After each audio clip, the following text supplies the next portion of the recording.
Welcome to our channel the path to success. আজকে থেকে আমরা এসএসসি জিডি এবং রেলওয়ে গ্রুপ ডি অথবা এনটিপিসি এই সব পরীক্ষার যে ম্যাথগুলো থাকে সেই ম্যাথগুলো মক টেস্ট হিসেবে আমরা প্র্যাকটিস করা শুরু করব। টোটাল 20 থেকে 25টা করে কোশ্চেন করাবো আমরা ডেইলি। তো তোমরা কি করবে, যেই কোশ্চেনগুলো তোমরা ইজিতে হয়ে যাচ্ছে সেটা খুব তাড়াতাড়ি করার চেষ্টা করবে, কিন্তু যেগুলো হচ্ছে না মনে করো চেষ্টা করবো এই কোশ্চেনগুলো কোথাও নোট করে রাখার। যেটা পারো ওটা তাড়াতাড়ি করবা, যেটা হচ্ছে না, যেই কোশ্চেনটা তোমার সমস্যা হচ্ছে ওই কোশ্চেনটা চেষ্টা করবা কোথাও নোট করে, মানে আমরা তো সলিউশন করাই দিব, সেটা তোমরা চেষ্টা করবা কোথাও নোট করে রাখা, ঠিক আছে? তারপরে ওই অঙ্কটাও প্র্যাকটিস করবে, তাহলে তোমার মানে যত অঙ্ক আছে সবগুলো আস্তে আস্তে ডাউটগুলো যেগুলো থাকবে ওগুলো ক্লিয়ার হওয়া শুরু হবে, ঠিক আছে?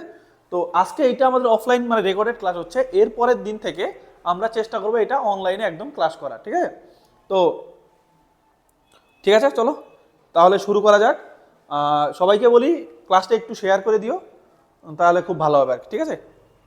চলো তো শুরু করা যাক।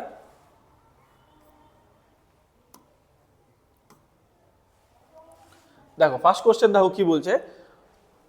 আগে দেখো কিভাবে করতে হয়, আগে কোশ্চেনটা দেখবা, যত তাড়াতাড়ি সম্ভব তুমি সলিউশন করবা, করে কোশ্চেনটা পজ করো, পজ করে তুমি সলিউশনটা করো, সলিউশন করা হয়ে গেলে তারপরে আবার ক্লাসটা চালাও, ওইভাবে তুমি অঙ্কটা করো, তাহলে তোমার সুবিধা হবে, ঠিক আছে? তারপর তুমি সলিউশনটাও দেখবা, তাহলে তোমার হয়ে যাবে। যদি করতে পারো তাহলে খুবই ভালো, না পারলে শেখা হয়ে যাবে এখানে।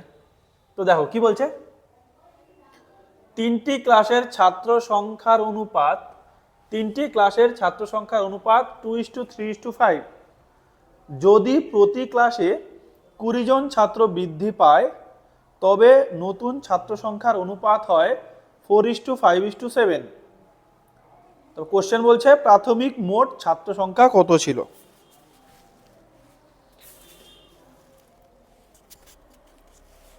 ঠিক আছে, কোশ্চেনটা বোঝা গেল?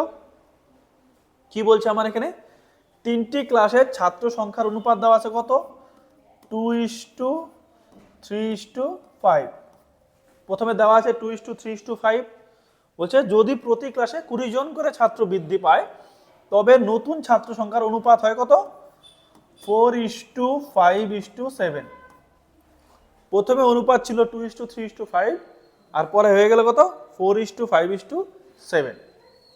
এখন আমাকে বলছে কি, প্রতি ক্লাসে 20 জন ছাত্র বৃদ্ধি পায়, আগে ছিল 2, এখানে হয়ে গেল 4, 3 থেকে 5, 5 থেকে 7। তুমি একটু লক্ষ্য করে দেখবে প্রত্যেক ক্লাসে দেখো 2 করে বাড়লো, 2 থেকে 4, মানে এখানেও বাড়লো 2, এখানেও বাড়লো 2, এখানেও বাড়লো 2, তাই না? তাহলে আমাদের হিসাবে 2 থেকে 4, 3 থেকে 5, 5 থেকে 7, প্রত্যেক ক্লাসে 2 করে বাড়লো না? এখানে যদি 2 করে বাড়ে, কিন্তু ক্লাসে বলছে কতজন করে বাড়লো, 20 জন করে, তাহলে আমরা বলতে পারি এই 2 এর মানই 20। আমাদের হিসেবে বাড়লো 2, ওর হিসেবে বললো বাড়ছে 20, তো তাহলে 2 এর মানই 20। তাহলে 1 এর মান কত হবে, 1 এর মান হবে কত, 10। 1 এর মান হয়ে গেল 10। বলছে প্রাথমিক মোট ছাত্র সংখ্যা কত ছিল, প্রাথমিক মোট কত ছিল।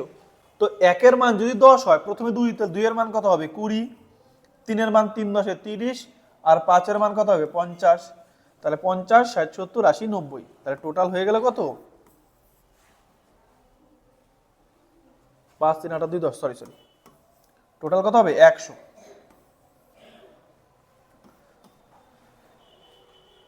ঠিক আছে, বোঝা গেল? যদি কোনো কোশ্চেনে তোমাদের যদি কোনো কোশ্চেন বুঝতে অসুবিধা হয় তাহলে কোশ্চেন নাম্বারটা কমেন্টে লিখে দিবা, তাহলে ওইটা চেষ্টা করবো আমরা আর এর পরের দিন ওই অঙ্কটা প্রথমে করার, ঠিক আছে? চলো নেক্সট দেখো এটা কি বলছে, পিতার বর্তমান বয়স ছেলের বয়সের 3 গুণ। যদি 15 বছর পর পিতার বয়স পুত্রের বয়সের দ্বিগুণ হয় তবে পুত্রের বর্তমান বয়স কত, বর্তমান বয়স হবে কত? ঠিক আছে, কি বলছে, পিতার বর্তমান বয়স ছেলের বয়সের 3 গুণ। পিতা মানে ফাদার, এদিকে হলো সন, পিতার যে বর্তমান বয়স ছেলের থেকে 3 গুণ, তো ছেলে যদি এক্স হয় পিতা হবে কত 3x। তারপরে কি বললো যদি 15 বছর পর পিতার বয়স পুত্রের বয়সের দ্বিগুণ হয়। 15 বছর পর তার মানে কি এর পাশেও 15 যোগ হবে, এর পাশেও 15 যোগ হবে, 15 বছর পর এটা 15 বছর পর পিতার বয়স পুত্রের বয়সের দ্বিগুণ হবে।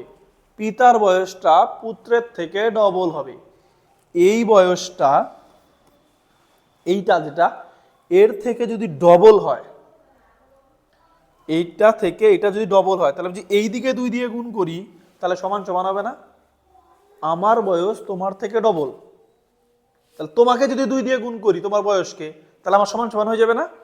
তো এইটার থেকে এটা যদি ডবল হয় তো এদিকে 2 দিয়ে গুণ করি তাহলে সমান সমান হয়ে গেল। তাহলে কত হলো 3x প্লাস 15 সমান সমান 2x প্লাস 30।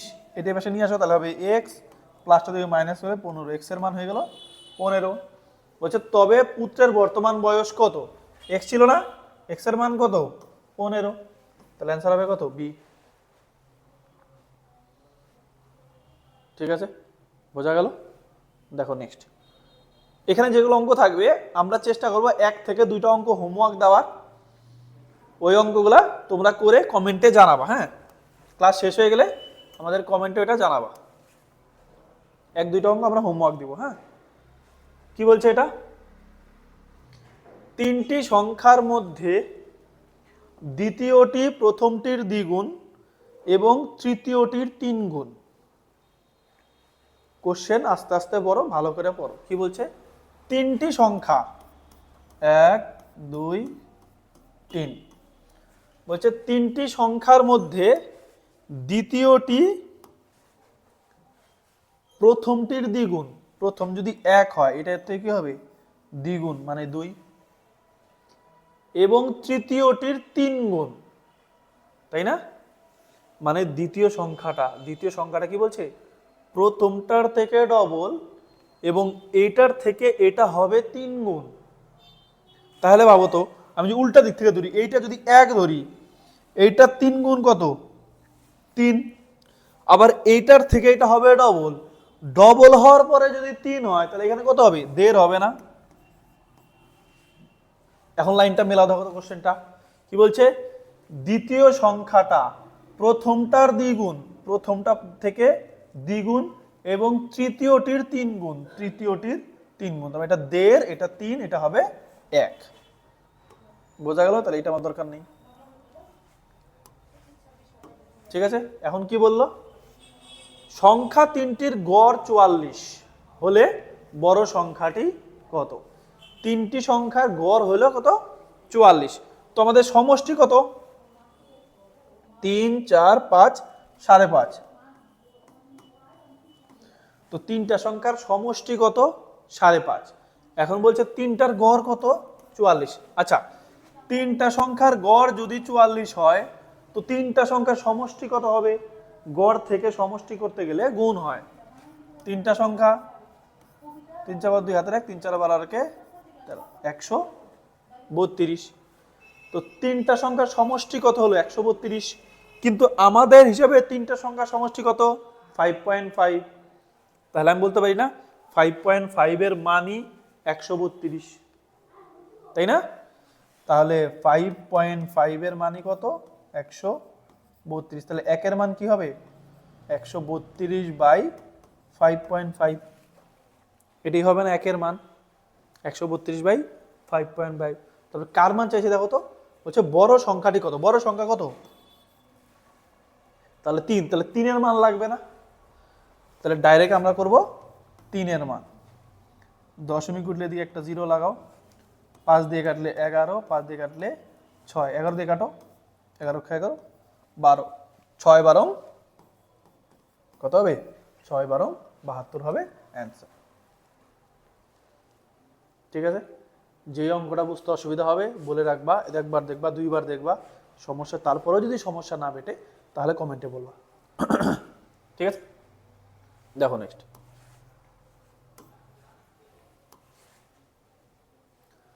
দেখো এটা কি বলছে?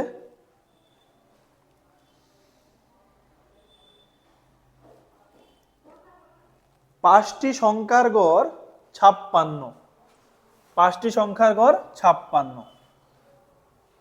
যদি প্রথম সংখ্যাটি শেষ চারটি সংখ্যার সমষ্টির 1/4 অংশ হয়। আগে দাও কি বলছে, পাঁচটি সংখ্যার গড় 56, তো গড় যদি 56 হয় সমষ্টি কত হবে? 180। 3 5 6 3 3 5 5 সরি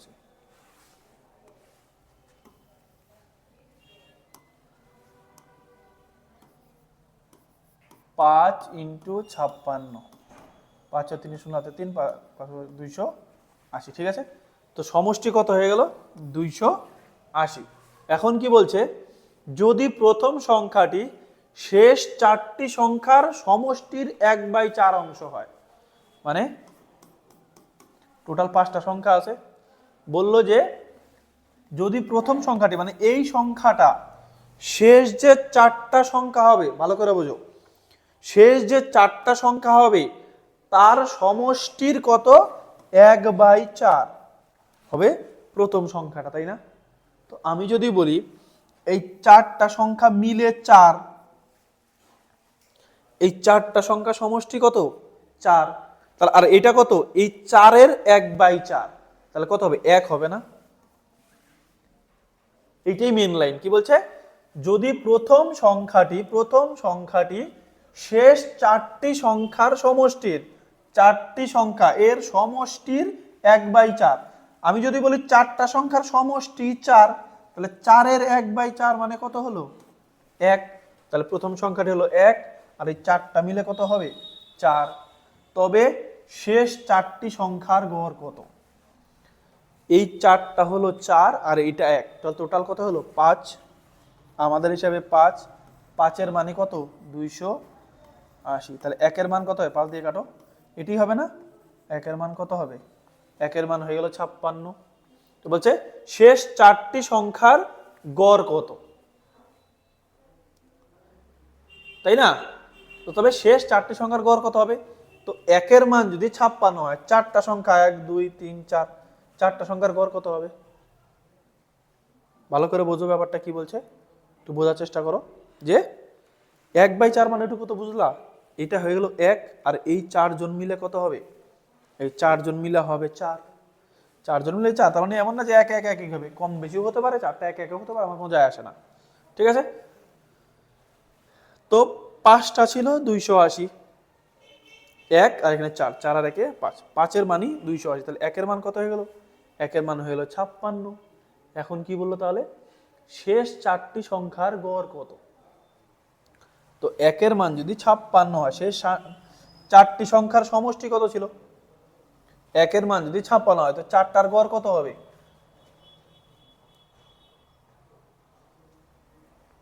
এখানে অপশন ভুল আছে, হ্যাঁ, অপশনগুলো ভুল আছে। তবে শেষ চারটি সংখ্যার গড় কত হবে? তো 1-এর মান যদি 56 বের হয়ে গেল, আমাদের এই চারটা সংখ্যার সমষ্টি কত? 1-এর মান যদি 56 হয়, তাহলে 4-এর মান কত হবে? 56 × 4, ঘুরে ফিরে অ্যান্সার 56ই হবে। কেন অ্যান্সার 56 হবে? কারণ দেখো, তাহলে চারটার সমষ্টি কত? এটা হয়ে গেল, এটা তো করবা, আর চারটার সমষ্টি এটা, তো 1-এর মান বের করবা, মানে আবারও 4 দিয়ে ভাগ করবা, তাহলে আলটিমেটলি অ্যান্সার কত বেরোবে? অ্যান্সার বেরোবে হলো 56। এখানে অপশন ভুল আছে, হ্যাঁ, অপশানে গেলাম নেই, ঠিক আছে, বোঝা গেল?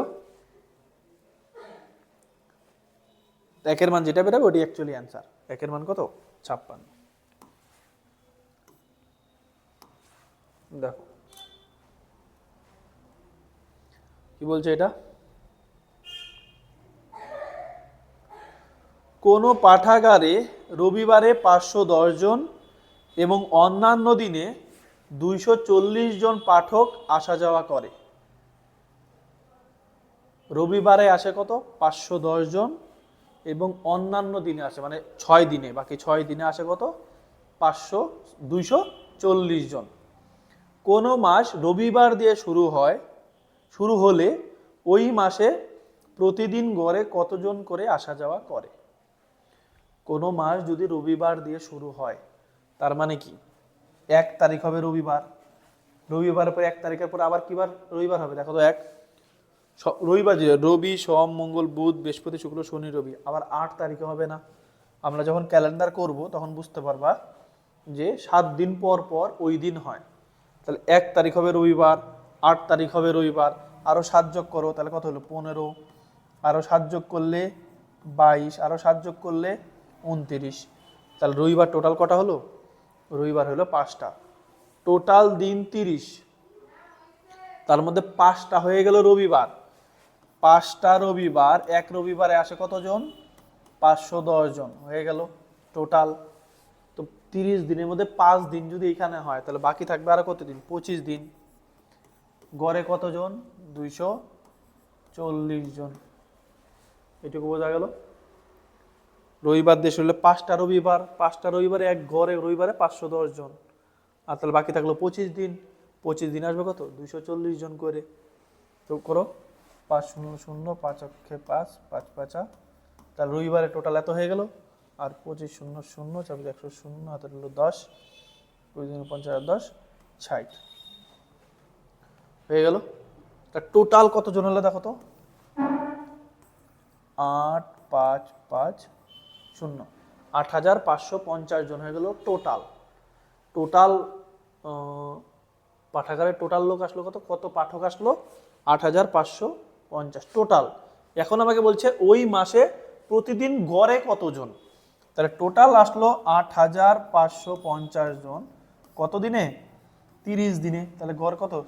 কাটো, 3 দিয়ে কাটো, 3 দুগুণে 6, 25, 3 8 24, 3 5 15, 285 হবে অ্যান্সার।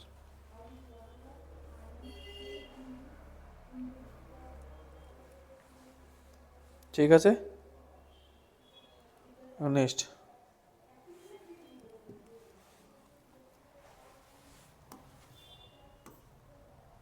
দেখো 6 নম্বরটা কি বলছে দেখো।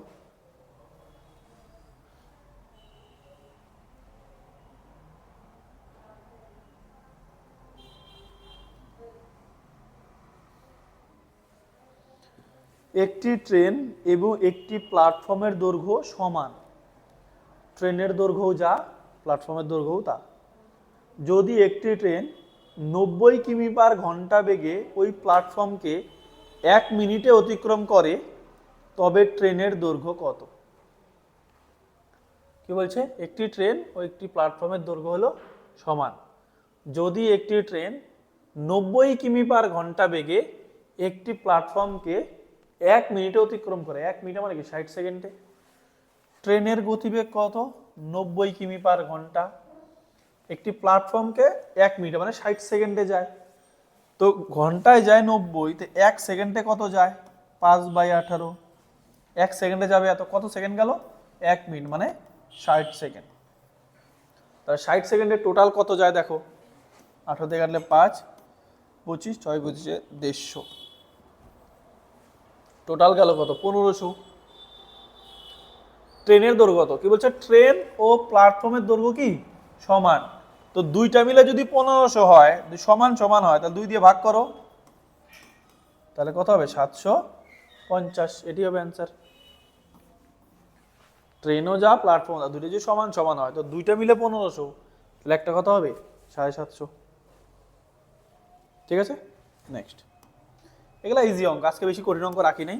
আস্তে আস্তে আমরা একটু হাই লেভেলের দিকে উঠব। দেখো এটা কি বলছে। একটি ট্রেন তার যাত্রাপথের প্রথম 75 কিমি সমবেগে চলে এবং পরবর্তী 90 কিমি গড়ে স্বাভাবিক বেগের তুলনায় 10 কিমি/ঘন্টা বেগে বেশি গতিতে চলে। যদি যাত্রা সম্পূর্ণ করতে 3 ঘন্টা সময় লাগে তবে ট্রেনটি স্বাভাবিক গতিতে 300 কিমি অতিক্রম করতে কত সময় নেবে? বাহ, ভালো অঙ্ক, এটা করো দেখি।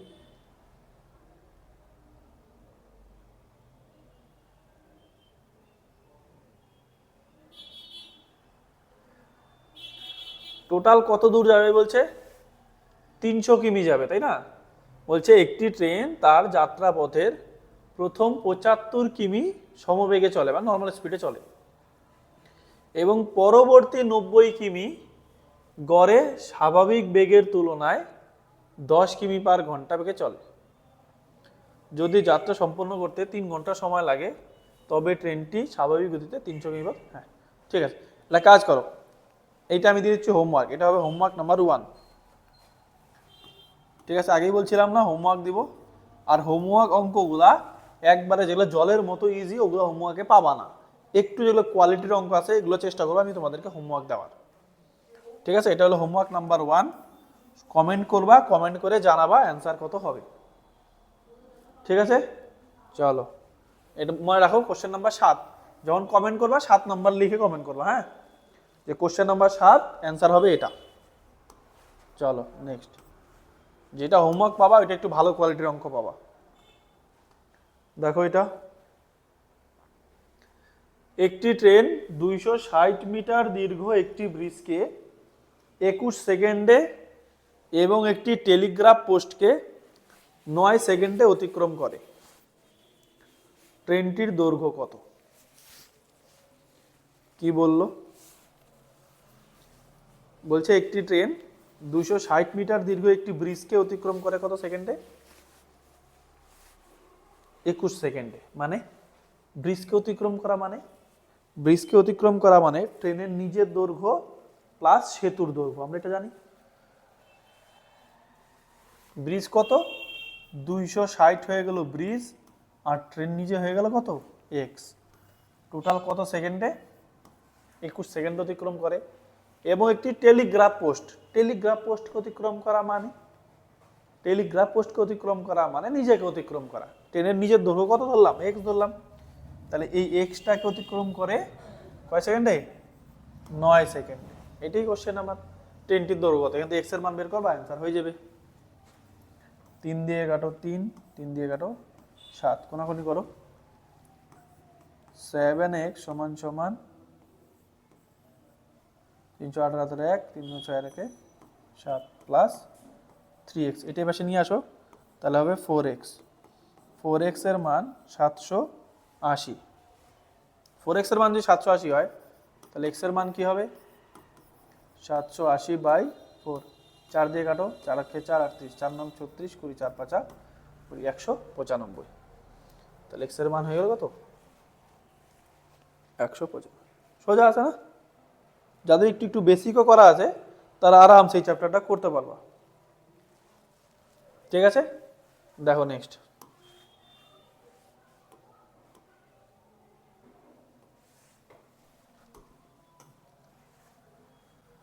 করো, এই অঙ্কটা হুবহু একই আছে, বুঝতে পারলা? এরপর তাহলে আমরা হোমওয়ার্ক দিয়ে দিই, সেম অঙ্কই আছে।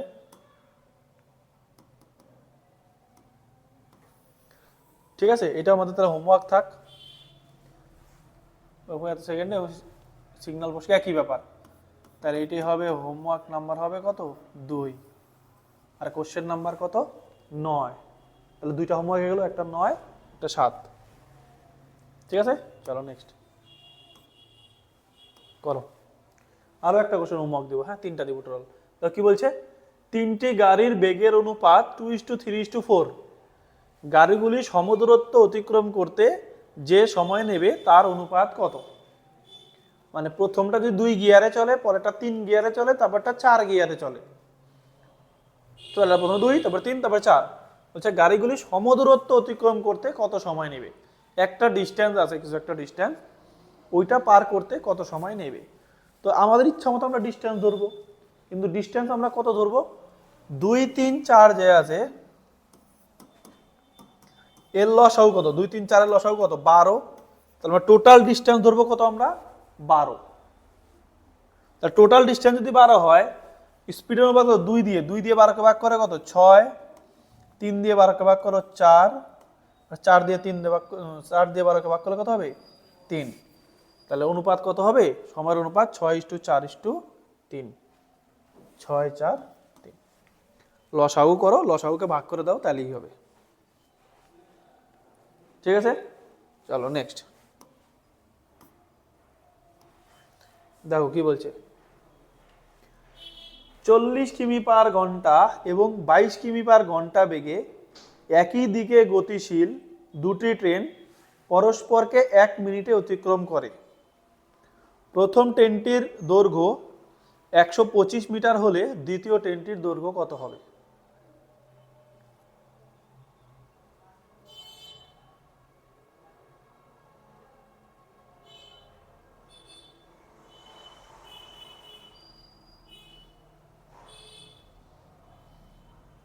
কি হবে এটার অ্যান্সার?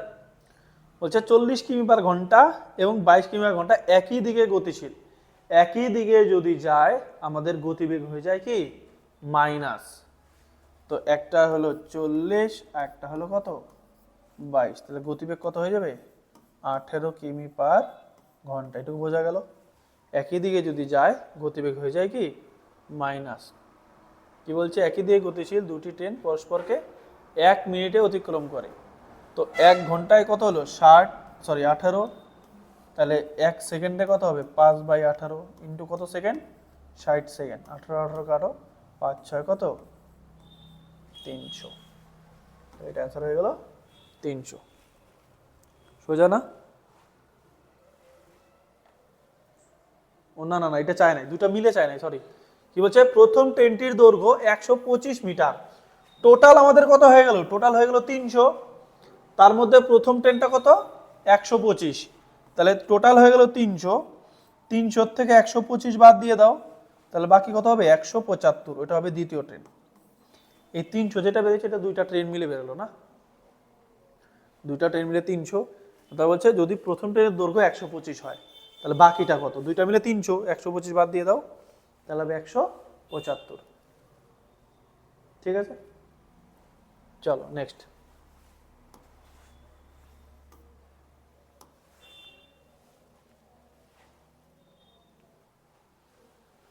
এটাও আগেরটার মতোই, একই কোশ্চেন। দেখো, দুটি সমান দৈর্ঘ্যের ট্রেন যথাক্রমে 75 কিমি পার ঘন্টা এবং 85 কিমি পার ঘন্টা বেগে পাশাপাশি দুটি লাইনে পরস্পরের দিকে এসে পরস্পরকে 18 সেকেন্ডে অতিক্রম করে। পরস্পরের দিকে এসে মানে কি?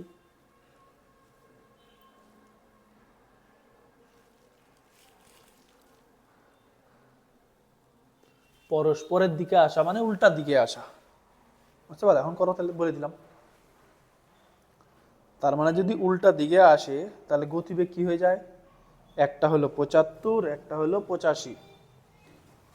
পরস্পরের দিকে আসলে যোগ হয়ে যায় 75 আর 85, কত হলো টোটাল 160 কিমি পার ঘন্টা। পরস্পরকে 18 সেকেন্ডে অতিক্রম করে। তো 160 কিমি পার ঘন্টাকে ইসে করলে কি হবে? মিটার পার সেকেন্ডে করলে 5/18 কত সেকেন্ডে? 1 সেকেন্ডে যায় এত, তাহলে 18 সেকেন্ডে কত যাবে? 18 কাটো 5 16 800, তাহলে দুইটা মিলে হয়ে গেল 800। বলছে প্রতিটি ট্রেনের দৈর্ঘ্য কত? তো দুইটা মিলে যদি 800 হয় তাহলে একজন কত হবে? আধা হবে, একজন হবে কত 400। অ্যান্সার হয়ে গেল বি। ঠিক আছে, বোঝা গেল? এখন নেক্সট। কোনো কোশ্চেন যদি বুঝতে অসুবিধা হয় তাহলে কমেন্টে কোশ্চেন নাম্বার লিখবা, ওইটা আমি আবার করে দেবো, ঠিক আছে? আর যদি তোমাদের ক্লাসটা ভালো লাগে তাহলে একটু বন্ধুদের সাথে একটু শেয়ার করে দিও। দেখো নেক্সট কোশ্চেন, দাও কি বলছে? ক্রমান্বয়ে 2 বছরে, ক্রমান্বয়ে মানে হলো পরপর, যথাক্রমে আমরা যেটা বলি ওটাই হলো ক্রমান্বয়ে। ক্রমান্বয়ে 2 বছরে একটি বিদ্যালয়ের 80 জন ও 60 জন পরীক্ষার্থী ছিল, যাদের 60% ও 80% উত্তীর্ণ হয়। গড় অংশের হার কত? মানে কত পার্সেন্টেজ পাস করে, কত পার্সেন্টেজ পাস করে, এটাই হলো কোশ্চেন। কি বলছে? দুটি বিদ্যালয়ে ক্রমান্বয়ে 2 বছরে একটি বিদ্যালয়ে 80 জন ও 60 জন পরীক্ষার্থী ছিল। প্রথমে এদিকে ছিল কত 80, এদিকে ছিল কত 60, যাদের 60% ও 80% পাস করে, মানে 80-র 60% পাস করে, আর 60-এর কত পার্সেন্টেজ? 60-এর 80% পাস করে। বলছে গড় অংশের হার কত? তো 80-র 60% কত? 80 ইন্টু 60/100 ডাইরেক্টও করা যেত, 6 48। আমরা ডাইরেক্টও বলতে পারতাম 6 48, 00 তো কাটা, তাহলে এদিকে হলো 48, এদিকেও সেম 00%, 6 48 হবে। তার মানে বলছে গড় অংশের হার কত, মানে কত গড়ে কতজন পাস করে। এই দিকে পাস করে 48, এদিকেও পাস করে 48, তাহলে 48-এর ডবল কত হবে? তাহলে টোটাল পাস করলো 96। টোটাল কতজন ছিল? এখানে 80 আর এখানে 60। 80 আর 60 কত হয়? 140। 140-এর মধ্যে 96 জন পাস করলো। তাহলে কত পার্সেন্টেজ পাস করলো? ইন্টু 100 করো, 0 0 কাটো, 2 দিয়ে কাটো 7, 2 দিয়ে কাটো 4 দুগুণে 8, 8 দুগুণে 16। তাহলে 480/7, 480/7। 7 দিয়ে 480-কে ভাগ করো, 6 7 42, 60, 7 8 56, 4/7%। 67 4/7 কোথায় আছে? এখানে 68 হয়েছে। 6 7 6 42, 60, সরি 68 হবে।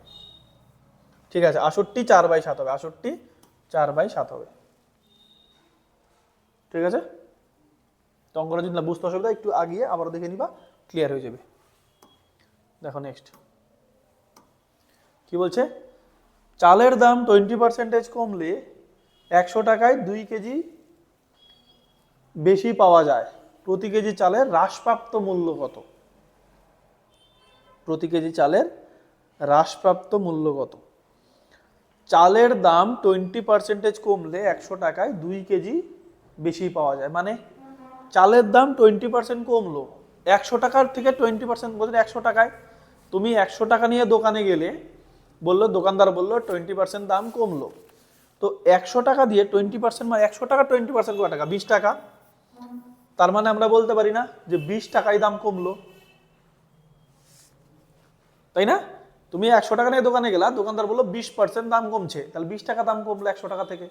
তো 20 টাকা দাম কমায় আমি 2 কেজি বেশি পেলাম, তাহলে 2 কেজির দামই 20 টাকা হবে না? 20 টাকা দাম কমলো, 2 কেজি আমাকে বেশি দিল, তাহলে 20 মানে 20 টাকায় 2 কেজি। তো 2 কেজির দামই যদি 20 টাকা হয়, তাহলে 1 কেজির দাম কত হবে? তাহলে বর্তমানে 1 কেজির দাম কত হবে? 10 টাকা। কিন্তু কি বলছে, প্রতি কেজি চালের হ্রাসপ্রাপ্ত মূল্য কত, তাই না? তার মানে আগে হয়তো আরো 20% দাম এটার থেকে বেশি ছিল, এখন দাম হয়ে গেছে কত? 10 টাকা। তাহলে এখন হয়ে গেল 10 টাকা। তাহলে কি বললাম, দেখো সিম্পল অঙ্ক, সিম্পল বোঝো। তুমি 100 টাকা নিয়ে দোকানে গেলা, দোকানদার বললো চালের দাম 20% কমছে, তুমি 2 কেজি বেশি নিয়ে যাও। তো 100 টাকার 20% কয় টাকা? 20 টাকা। তো 20 টাকা যদি দাম কমে, তোমাকে 2 কেজি বেশি দিল 20 টাকার জন্য, তাহলে 2 কেজির দামই 20 টাকা হবে না? বুঝতে পারলা কি বললাম? তো 2 কেজির দামই যদি 20 টাকা হয়, তাহলে 1 কেজির দাম কত হয়ে যাবে? 10 টাকা। এটাই অ্যান্সার, 1 কেজির দাম 10। দেখো এটা করো, কি বলছে, এক ব্যবসায়ী 300 টাকায় কিছু লেবু কিনে 3/5 অংশ 15% ক্ষতিতে বিক্রি করলো, বাকি অংশ শতকরা কত লাভে বিক্রি করলে মোটের ওপর 15 টাকা ক্ষতি হবে?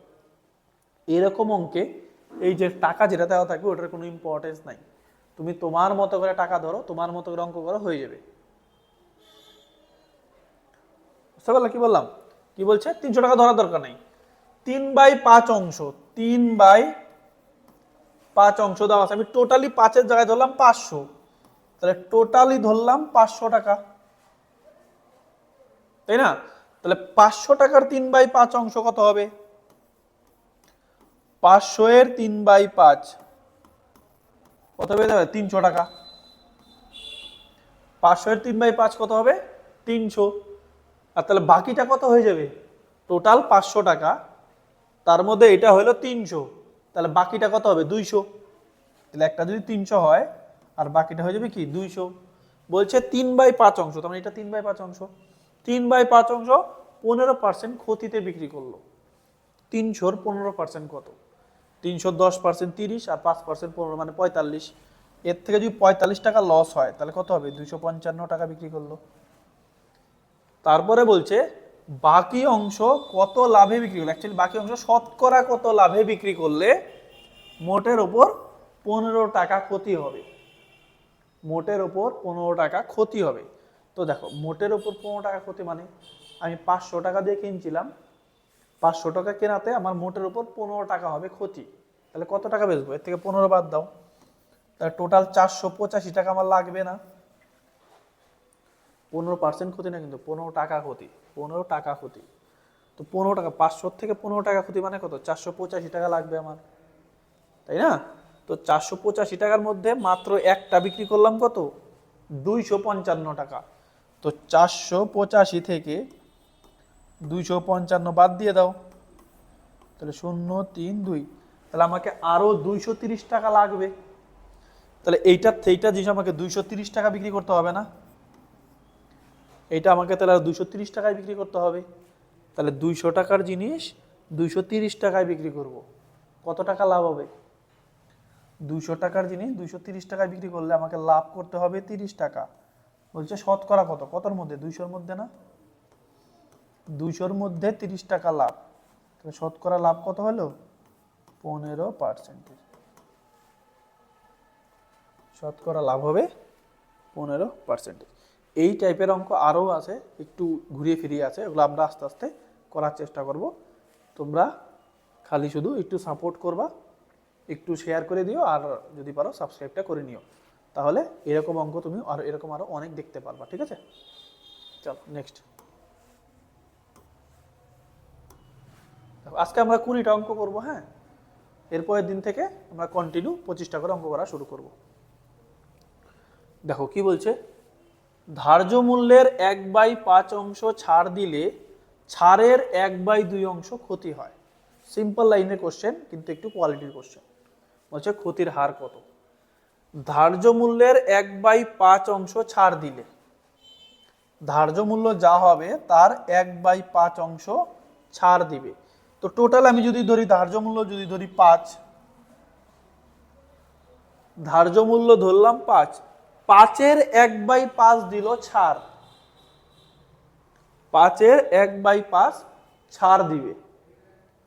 চলো, 5-এর 1/5 মানে কত?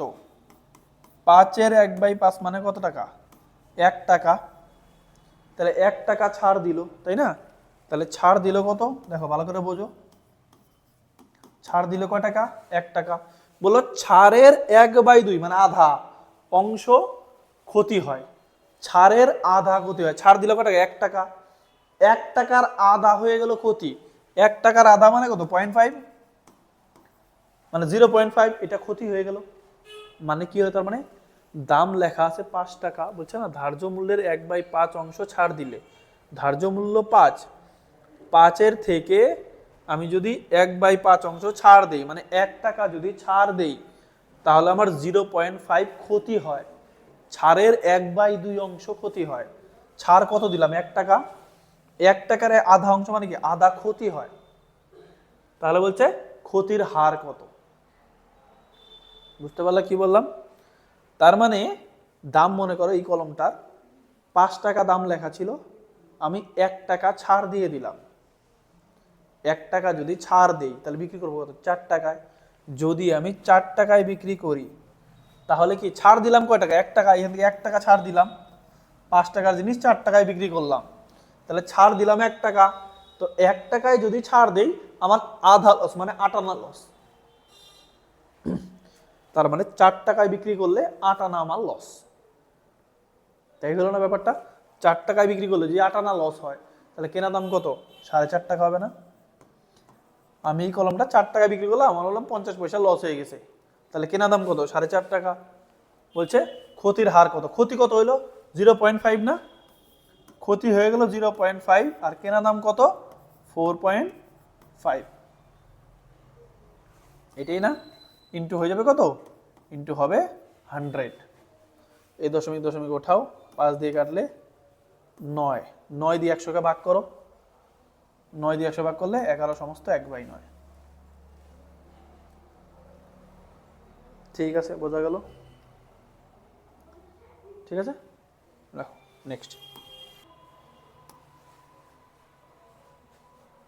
দেখো কি বলছে, কোনো আসল চক্রবৃদ্ধি সুদের হারে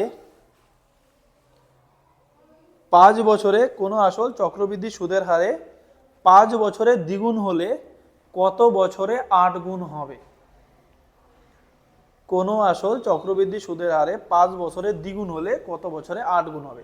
সোজা অঙ্ক, কোনো আসল যদি হয়, আসল দিলাম 100 টাকা, কোনো আসল চক্রবৃদ্ধি সুদের হারে 5 বছরে টাকা হয় আমার ডবল, তার মানে 100 টাকা আমি যদি তোমাকে দেই 5 বছর পর তুমি আমাকে ডবল দিবা, তার মানে 200 টাকা দিবা, তাই না? আমি তোমাকে 100 দিলাম, তুমি 5 বছর পর আমাকে ডবল দিবা, তাহলে কত দিবা? 200। ওই 200 টাকা আমি আরেকজনকে দিলাম, তাহলে ও 5 বছর আমাকে ডবল দিবে, তাই যদি আরো 5 বছর যায় ও আমাকে ডবল দিবে, তাহলে দিবে কত? 400। তাহলে এইটা যে আবারও দেই, আবারও 5 বছরে কত হবে? 800। 800 মানে দেখো তো 8 গুণ হয়ে গেল না? আসল ছিল 100, হয়ে গেল 800। 8 গুণ কয় বছর? 5, 10, 15, টোটাল হয়ে গেল কত? 15 বছর। ঠিক আছে, এখন নেক্সট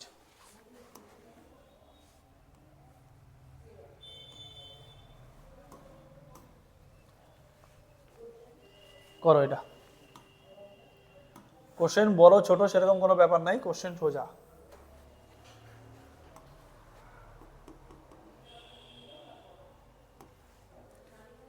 দাও কি বলছে, একটি 2 অঙ্কের সংখ্যার অঙ্কদ্বয়ের যোগফল নয়, এটা অপশন ধরে করো, সোজা হবে। অঙ্কদ্বয়ের যোগফল নয়, যখন সংখ্যাদ্বয়ের স্থান পরিবর্তন করা হয় তখন মূল সংখ্যার চেয়ে 45 কম হয়, পরিবর্তিত সংখ্যাটি কত? মানে দুইটা যোগ করলে হবে 9, 5 4 9, 7 8 2 9, 6 3 9 হয়ে গেল।